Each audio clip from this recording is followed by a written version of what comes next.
तो कहानी की शुरुआत होती है सुबह के वक्त से। ऐना का बेटा जैन उसे जगाता है क्योंकि वो बाहर जाने के लिए बहुत ज्यादा एक्साइटेड था। वो अपनी मॉम से कहता है, चलो ना बाहर चले, मुझे स्विमिंग करनी है। ऐना उसे समझाती है, आज नहीं, आज उसे भी काम पर जाना है और जैन को भी स्कूल जाना है। अचानक ही बिजली कड़कने की बहुत तेज आवाज आती है। ऐना खिड़की से बाहर देखती है तो मौसम बहुत खराब था, बारिश बहुत तेज हो रही थी, सड़कों पर भी पानी भरना शुरू हो जाता है। ऐना समझ जाती है कि उसका बेटा उसी पानी को देखकर स्विमिंग करने को कह रहा था, पर मौसम इतना भी खराब नहीं था कि वो अपना काम छोड़ दे। वो नाश्ता बनाना शुरू करती है और साथ में जैन को संभालने लग जाती है। उसी टाइम उसको उसकी मॉम की कॉल आती है जो उससे नॉर्मल हालचाल पूछ रही थी। नाश्ता बनाते हुए ही ऐना को एक अजीब सी आवाज आती है कि जैसे किसी बाथरूम में पानी का नल खुला रह गया है। एकदम से जैसे ही उसने पीछे मुड़कर देखा तो वह एकदम से हैरान रह गई क्योंकि पानी उसकी विंडो में से आ रहा था और उसका पूरा अपार्टमेंट सैलाब के पानी से भरने लगा था। हालांकि वो इस टाइम थर्ड फ्लोर पर थी। इस टाइम वो पैनिक हो जाती है और फौरन अपना सामान बांधने लगती है। तभी मैनेजमेंट अनाउंसमेंट करती है कि तालाब का पानी तीसरी मंजिल तक आ गया है और सबको ऊपर वाली मंजिलों पर जाना होगा।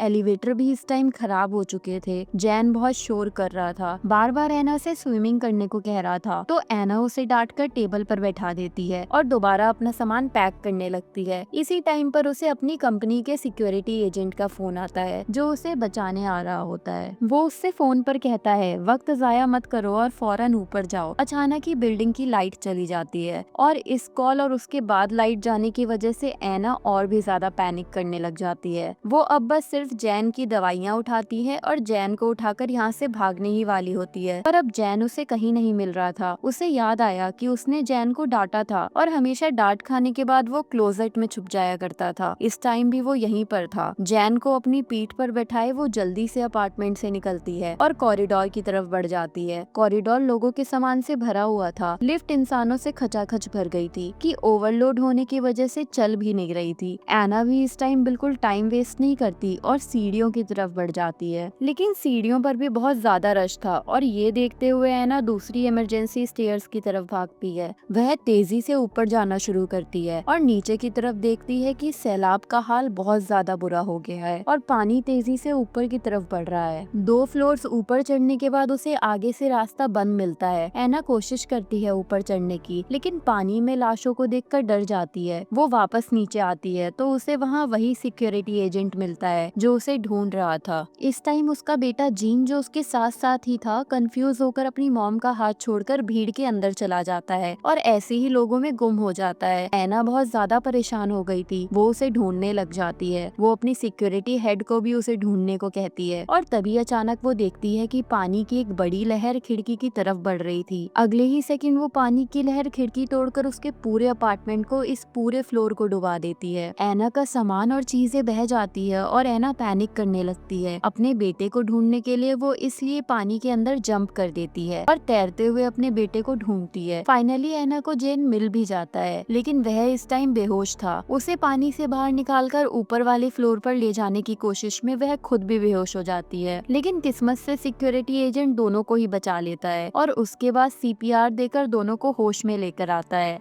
सिक्योरिटी एजेंट का नाम ह्यू होता है। ह्यू बताता है कि यहाँ एक एस्ट्रॉइड गिरा है जिसकी वजह से पूरी दुनिया में बर्फ पिघल गई है और सैलाब आ गया है। वो ये भी बताता है कि आज शायद सारी इंसानियत खत्म हो जाए क्योंकि ये पानी जिस तेजी से बढ़ रहा है उसने आधे से ज्यादा जापान को तो अपनी लपेटे में ले लिया था और अगले कुछ ही घंटों में वो पूरी दुनिया को अपने लपेटे में लेने वाला था। यहाँ पर एक मजे की चीज हमें ये पता चलती है कि ऐना की कंपनी ऐना को इसलिए बचाना चाहती है क्योंकि ऐना एक बहुत बड़े प्रोजेक्ट पर काम कर रही है। वो ऐसे आर्टिफिशियल ह्यूमंस बना रही है जो आज इंसानों के खत्म हो जाने के बाद इस बची हुई दुनिया में दोबारा से दुनिया बसाएंगे। ऐना ने उन इंसानों के लिए एक इमोशन इंजन बनाना था जो अभी टेस्टिंग फेज में था। ये इमोशन इंजन उन आर्टिफिशियल इंसानों में बिल्कुल असली इंसानों जैसे इमोशन डाल देता। इन सभी बातों के दौरान हम देखते हैं कि ऐना इस टाइम जिस अपार्टमेंट में थी वहाँ पर गैस लीक हो जाती है और उसकी वजह से एक बहुत ही भयानक धमाका होता है और यह पूरा फ्लोर ही जलने लग जाता है। ये तीनों अब अपनी जान बचाने के लिए बालकनी से ऊपर चढ़ने की कोशिश करते हैं। ह्यू जीन को पहले ऊपर चढ़ाने की कोशिश करता है, लेकिन जीन नीचे से ऐना का हाथ नहीं छोड़ता और इस सारे चक्कर में ऐना पानी में गिर जाती है। इन लोगों को लगता है कि ये लोग ऐना से बिछड़ गए हैं, पर दिखाया जाता है कि ऐना अभी भी ऊपर जाने की कोशिश कर रही थी और पानी में तैरते हुए उसे एक एलिवेटर के अंदर से एक बच्चे की आवाज सुनाई देती है जो लिफ्ट के अंदर फंसी हुई थी। एना उस बच्चे को बचाने की कोशिश तो करती है लेकिन नाकाम रहती है। इस टाइम पर एक और बड़ी लहर आती है पानी की जो दोबारा से एना को डुबा ले जाती है और इस लहर की वजह से एना को अपना पुराना वो इंसिडेंट याद आता है जिस तालाब वाले एक्सीडेंट की वजह से उसके हस्बैंड की दबकर मौत हो गई थी। खैर फाइनली अब एना ऊपर वाले फ्लोर तक पहुंच जाती है और जाकर देखती है कि उसका बेटा बहुत ही बुरी हालत में था। उसे एपिलिप्सी के सीजर्स आ रहे थे। उसकी बॉडी में उसकी बीमारी की वजह से झटके लग रहे थे। इस टाइम एना के पास कोई दवाई नहीं थी इसलिए वो जेन को एक खुद से बनाई दवाई पिलाती है जो उसने इस बूढ़े कपल के किचन से चीजें लेकर बनाई थी। एना के बेटे की हालत भी ठीक नहीं हो रही थी और सैलाब था जिसका लेवल बढ़ता ही जा रहा था। एना बहुत ज्यादा परेशान हो जाती है और यहाँ पर जीन एना से कहता है इसको छोड़ो और तुम चलो यहाँ से, लेकिन एना अपने बेटे को कैसे छोड़ देती। और तब ह्यू कहता है एना प्लीज इसे छोड़ दो, यह कोई बच्चा नहीं सिर्फ डाटा है, तुम्हारा ही बनाया हुआ डाटा और इसे तुम दोबारा भी बना सकती हो। इस टाइम अपनी जान बचाओ और यहाँ से चलो। लेकिन ये बात सुनकर एना की तो जैसी दुनिया ही रुक जाती है। वो इस सच्चाई को मानना नहीं चाह रही थी। सीन्स कट होकर फ्लैशबैक में जाते हैं और दिखाया जाता है कि एना इस टाइम अपने बॉस से बात कर रही थी। कंपनी ने इस बच्चे को टेस्ट सब्जेक्ट के तौर पर एना को दिया था और उस टाइम एना अपने बॉस को मना कर रही थी क्योंकि वह इस बच्चे को संभालने के काबिल नहीं थी। और यहाँ पर ये बात पता चल जाती है कि असल में वो बच्चा लैब में तैयार किया हुआ था और इस सारे प्रोजेक्ट का पार्ट एना खुद भी थी। इस टाइम पर बॉस ने उससे कहा था कि तुम बस कुछ महीनों के लिए इसे अपने पास रख लो, जब इमोशन इंजन पूरा हो जाएगा तो कंपनी इन बच्चों को वापस ले जाएगी। सीन कट होकर प्रेजेंट पे आता है और हम देखते हैं कि अब जीन की हालत काफी बेहतर हो गई थी। वो यहाँ पर जीन से कहता है मुझे बीमार होना पसंद है क्योंकि बीमार होने पर मुझे आपका यानी अपनी मॉम का प्यार मिलता है। इधर हमें दिखाया जाता है कि कुछ वक्त के लिए तूफान थम गया था, यहाँ तक कि धूप भी आ गई थी। इन्हें सांस लेने का मौका मिला था लेकिन फिर भी यू जल्दी यहाँ से निकलना चाहता था। वो एना से कहता है कि हम तुम्हें तो शेल्टर की तरफ ले जाएंगे मगर चिन को नहीं, लेकिन इस मर्तबा भी अपने बच्चे को बचाना चाहती थी। इनके बातों के दौरान अचानक ही आसमान फिर काला हो जाता है और बारिश शुरू हो जाती है। पानी बिल्डिंग में तेजी से भरना शुरू हो जाता है और ऊपर वाले फ्लोर्स भी पानी से आहिस्ता आहिस्ता भर जाते हैं और यहाँ पर बचने का कोई और रास्ता नहीं रहता। ये तीनों अपने आप को बचाने के लिए दोबारा से ऊपर की तरफ भागते हैं। रास्ते में एना को एक प्रेग्नेंट औरत नजर आती है जो इस टाइम बहुत ज्यादा मुश्किल में थी। एना उसकी मदद करती है जबकि पीछे से बार बार ह्यू उसे इग्नोर करने को कह रहा था। इस टाइम वो इस औरत की मदद के लिए उसे अपना ओवरकोट दे देती है और दोबारा अपने बेटे को लेकर ऊपर की तरफ चढ़ने लग जाती है। ऊपर जाते हुए जेन अपनी मॉम से पूछता है उस औरत को क्या हुआ था, वो क्या बीमार थी। एना उससे कहती है वो औरत बीमार नहीं है बल्कि वो एक बेबी को पैदा कर रही है। ये देखकर जीन शॉक हो जाता है और एना से पूछता है क्या आप भी मेरे टाइम पर इतनी ही ज्यादा दर्द में थी। ये सुनकर एना रोने लग जाती है। इस टाइम दोबारा ह्यू एना से यही कह रहा था कि इस बच्चे को छोड़ो और खुद तेजी से ऊपर की तरफ बढ़ो, लेकिन इस टाइम जो जीन ने बात कर दी थी उससे एना को इमोशनल कर दिया था। इसलिए वो ह्यू से कहती है कि मैं अपने बेटे को साथ लेकर जाऊंगी, कभी नहीं छोड़ूंगी। ये लोग अब तेजी से ऊपर की तरफ बढ़ने लग जाते हैं और फाइनली छत पर पहुंच जाते हैं। यहाँ पर ये लोग देखते हैं कि एक हेलीकॉप्टर उन्हें रेस्क्यू करने के लिए आ रहा था। इन सबको बताया गया था कि एना को जरूर बचाना है क्योंकि एना के ऊपर इस टाइम पूरी इंसानियत डिपेंड कर रही है। एक नई इंसानियत को बनाने और बचाने के लिए एना का काम बहुत जरूरी है। एना को तो यह लोग रेस्क्यू कर लेते हैं लेकिन एना जेन को भी साथ लेने को कहती है। सिक्योरिटी गार्ड जिस टाइम जीन को न्यूमैन 77 कहकर अपनी तरफ खींच लेते हैं और यह देखकर एना बिल्कुल तड़प जाती है। वो चिल्लाती है अपने बेटे पर। ह्यू उसे समझाता है कि वह तुम्हारा बेटा नहीं है। ह्यू यहाँ पर ये बताता है कि हमारी बॉस भी मरी नहीं है बल्कि वो अपने बच्चे को बचाने के लिए अपनी कंपनी को छोड़कर भाग गई हैं। यहाँ पर गार्ड्स जेन को इंजेक्शन लगाकर बेहोश कर देते हैं और उसका सर शेव कर देते हैं और यहाँ पर एना उन गार्ड से रहम की भीख मांगने लग जाती है। एना को बचाने के लिए ह्यू गार्ड से भी लड़ता है लेकिन एक गार्ड ह्यू को ओवर पावर कर देता है और यहाँ पर उसे गोली भी मार दी जाती है। ये लोग उसे बताते हैं कि यहाँ पर कोई शेल्टर नहीं है, सबके सब मारे जाएंगे और यहाँ से सिर्फ बचकर जाएगी तो वह सिर्फ ऐना है। जिसके बाद जिम का सर काटकर उसके सर में से डाटा चिप निकाल लेते हैं। हेलीकॉप्टर सिर्फ ऐना और उस चिप को लेकर उड़ जाता है और नीचे पूरी दुनिया सैलाब में डूब रही होती है। इसी टाइम पर जमीन से 7 रॉकेट्स निकलते हैं।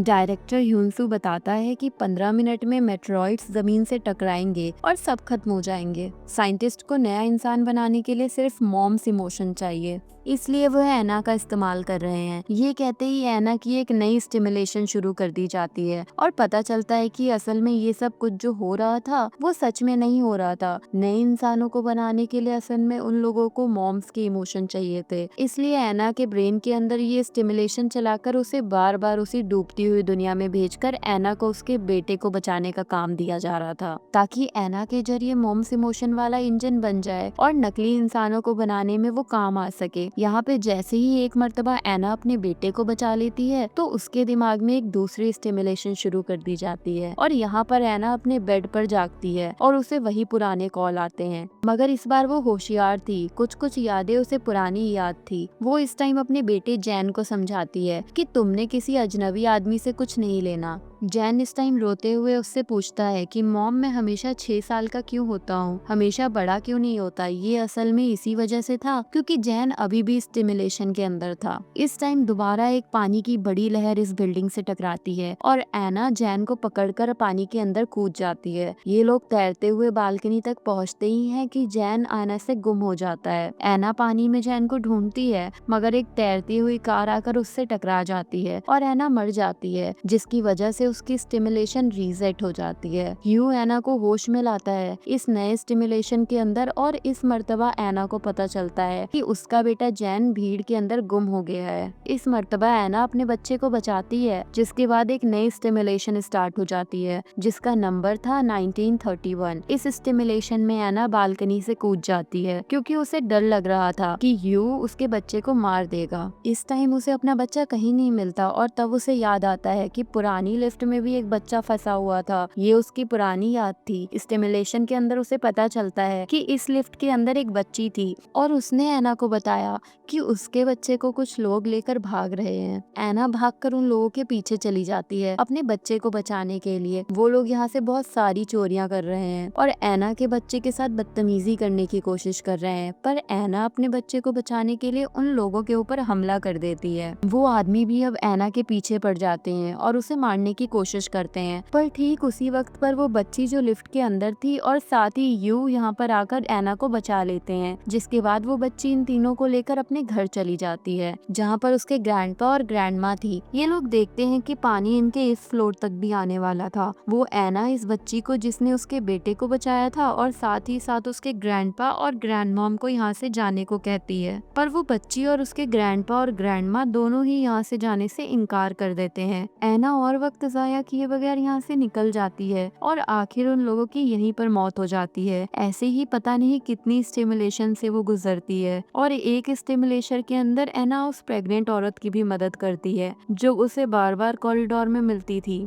इस सारी स्टिमुलेशन के बाद ऐना जब एक नई स्टिमुलेशन के अंदर जागती है तो उसे अपना फोन दिखाई देता है। उस फोन के अंदर उसके बेटे ने पेंटिंग बनाई हुई थी और एक ही पेंटिंग को कई मर्तबा बनाया हुआ था, जिसकी वजह से ऐना समझ गई थी कि वो बार बार इसी स्टिमुलेशन का हिस्सा बन रही है। हमेशा की तरह जैसे ही यू उसे कॉल करता है कि मैं तुम्हें बचाने आ रहा हूँ, तो ऐना यू को सब सच बता देती है कि यह असल लाइफ नहीं है, ये सारी स्टिमुलेशन चल रही है और इसमें हमें सिर्फ अपने बेटे को बचाना है। ऐना यू को ये भी बता देती है कि तुम भी मेरे स्टिमुलेशन का ही पार्ट हो, इसलिए वो उसकी मदद करने के लिए मान जाता है। इस मर्तबा हमेशा की तरह गार्ड सिर्फ ऐना को लेने आते हैं और जैन को मारना चाहते हैं, लेकिन इस मर्तबा ऐना ने ठान लिया था कि इस स्टिमुलेशन में वो अपने बच्चे को बचा कर रहेगी, इसलिए इस स्टिमुलेशन के अंदर वो यू के साथ मिलकर सभी गार्ड से लड़ती है और ऊपर जाने की कोशिश करती है। वो अपने बेटे को इस पूरी बिल्डिंग में ढूंढ रही थी, पर उसे अपना बेटा कहीं नहीं मिलता। पानी का लेवल इतना बढ़ जाता है कि आखिरी फ्लोर तक पानी ही पानी हो जाता है। ऐना छत तक पहुंचती है और वहाँ पर उसे कबाड़ में रखी हुई एक वॉर्डरोब नजर आती है। वह जानती है कि उसका बेटा यहीं पर होगा। उसे जब खोला तो उसे उसका बेहोश बेहोश हुआ बेटा जैन यहीं पर मिल गया। जैसे ही अपने बेटे को होश दिलाती है तो उसका बेटा कहता है, आपने अपना वादा पूरा किया मॉम, आप वापस आ गई। इस टाइम वह अपने बेटे को गले लगा लेती है और सीन कट होकर हमें असली दुनिया में असली ऐना को दिखाया जाता है। इतनी सारी स्टिमुलेशन में से गुजरने के बाद अब वह मर रही थी। वो यहाँ पर डायरेक्टर से कहती है कि आप फौरन मेरी यादों को अपलोड कर दें ताकि मैं हमेशा अपनी स्टिमुलेशन में अपने बेटे जैन के साथ रह सकूं। यहीं से अब हमें मूवी का फ्लैशबैक दिखाया जाता है और उसमें हमें पता चलता है कि जैन और ऐना का रिश्ता शुरू से ही बस एक एक्सपेरिमेंट का था। जैन एक सिंथेटिक बच्चा था जिसे लैब में बनाया गया था और उसे ऐना की सोच और यादों के साथ जोड़ा गया था ताकि वो ऐना के इमोशंस ले सके। रिश्ता बेशक इनका एक्सपेरिमेंट का था मगर इनका प्यार बिल्कुल सच्चा था। खैर फाइनली अब सारी स्टिमुलेशन खत्म हो जाती है और हमें दिखाते हैं कि ऐना और जैन को नए जिस्मों में डाल दिया गया है जिन्हें यह लोग प्रिटेंड बॉडीज कहते हैं। यह इंसानों के नकली जिस्म है और अब इन दोनों माँ बेटे को एक नए प्लेनेट पर भेजा जा रहा है ताकि वहां जाकर ये लोग नई ह्यूमैनिटी की शुरुआत कर सके, एक नई इंसानी कम्युनिटी बना सके। इसी तरह इन दोनों माँ बेटों को दिखाते हुए ये मूवी यहीं पर खत्म हो जाती है।